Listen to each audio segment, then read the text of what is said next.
Hello hello সবাইকে। তো আজকে আমি একটা নুড আই মেকআপ ক্রিয়েট করব অঙ্কিতাদির ভিডিও দেখে। ওনাকে আমি অনেকদিন আগে থেকেই ফলো করি। All the time we can't afford a makeup artist, so self makeup is very important. So skin প্রিপারেশনের পর দুটো কনসিলার মিক্সড করব আমি। দুটো কনসিলার মিক্স করে আমি পুরো স্কিনটাকে যতটুকু না অ্যাপ্লাই করলেই নয় ততটুকু জাস্ট করব। একটা কথা আমাদের খুব ভালো করে বোঝা উচিত যে আমরা যতই মেকআপ করি, যতই যা করি, আমাদের টেক্সচার কিন্তু স্কিনের যে টেক্সচার সেটা কিন্তু সবসময় ভিজিবল থাকবে।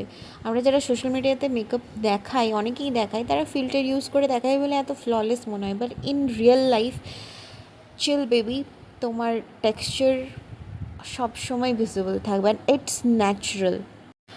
প্রত্যেকে আমরা এখন নিজেদেরকে একটু প্রেজেন্টেবল দেখাতে চাই। যে কোনো অনুষ্ঠান হোক, পুজো হোক, সবসময় আমরা চাই আমাদেরকে যেন সুন্দর লাগে দেখতে। সো যারা মেকআপ নিয়ে উল্টোপাল্টা কথা বলে যে ময়দা মাখে বা কিছু, তাদের উদ্দেশ্যে আমি একটা কথা বলতে চাই যে আপনারা তো মেকআপের ব্যাপারটা বোঝেন না। তাই যে বিষয়ে বোঝেন না সে বিষয়ে আমার মনে হয় কথা না বলাই ভালো। দেখুন, আমরা যেমন পেন্টিং করি, পেন্টিংটা যেমন একটা আর্ট, মেকআপটাও কিন্তু একটা আর্ট। প্রত্যেকটা মানুষ তো সুন্দর, সেই সুন্দর মানুষটাকে আরেকটু সুন্দর করে তোলার জন্য আমরা মেকআপটা করি। আর আমার মতো ব্রাউন গার্লদের তো একটু বেশিই কথা শুনতে হয়, গায়ের রং তো কালো, তাই একটু বেশি সাজতে হয় অ্যান্ড অল দ্যাট।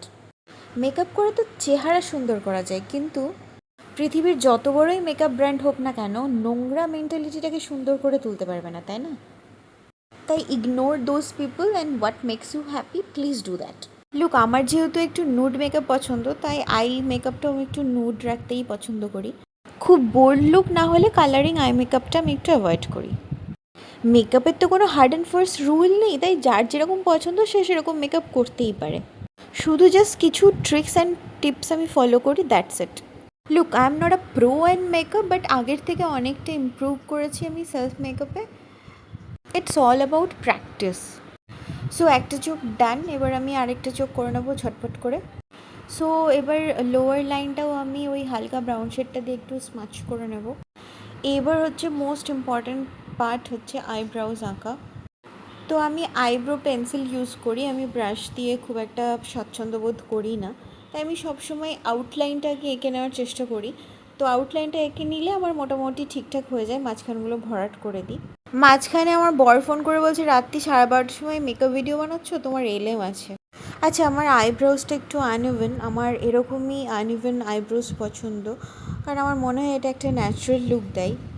আর আমি সবসময় মাঝখান থেকে আউটলাইনটা ক্রিয়েট করার চেষ্টা করি, তাহলে আমার ঠিকঠাক আউটলাইনটা আসে এবং মাঝখানগুলো আমি জাস্ট ভরাট করে নিই। সম্পূর্ণ নিজের ইচ্ছেতে আমার মেকআপ শেখা, যা শিখেছি, আমি কোনো কোর্স করিনি মেকআপের। যা শিখেছি, যতটুকু শিখেছি, সবটাই সোশ্যাল মিডিয়া এবং অবশ্যই নিজের উইল পাওয়ার। আমার কেন জানি না মনে হতো যে মেকআপটা আমি করতে পারবো।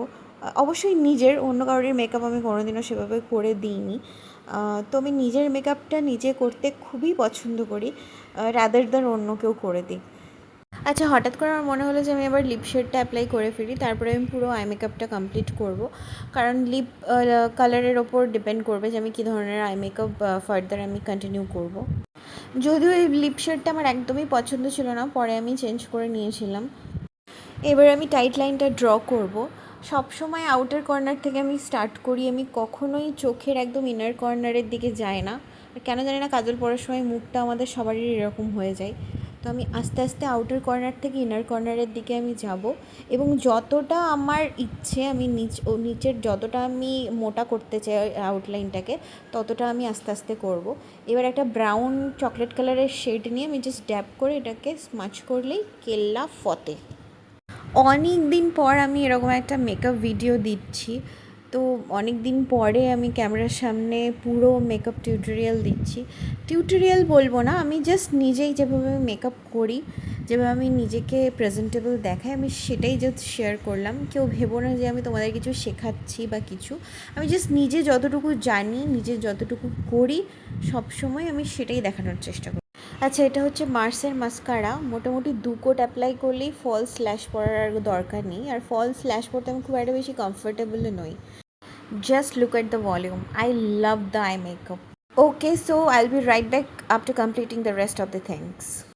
ওকে, তো সামনেই পুজো আসছে, প্রত্যেকে আমরা চাইবো যে আমাদের দেখতে যেন খুব সুন্দর লাগে। আর অবশ্যই সেলফ মেকআপ সবাই শেখো, কারণ সবসময় বিউটিশিয়ান দিয়ে মেকআপ আর্টিস্ট দিয়ে মেকআপ করাটা পসিবল হয়ে ওঠে না। এবং অবশ্যই জানিও আমার আজকের এই লুকটা কেমন লাগলো, ওয়েস্টার্ন হোক, এথনিক হোক, ইন্ডিয়ান হোক, সব কিছুর সাথে এটা পারফেক্টলি যাবে। Please like, share and subscribe my channel. Thank you.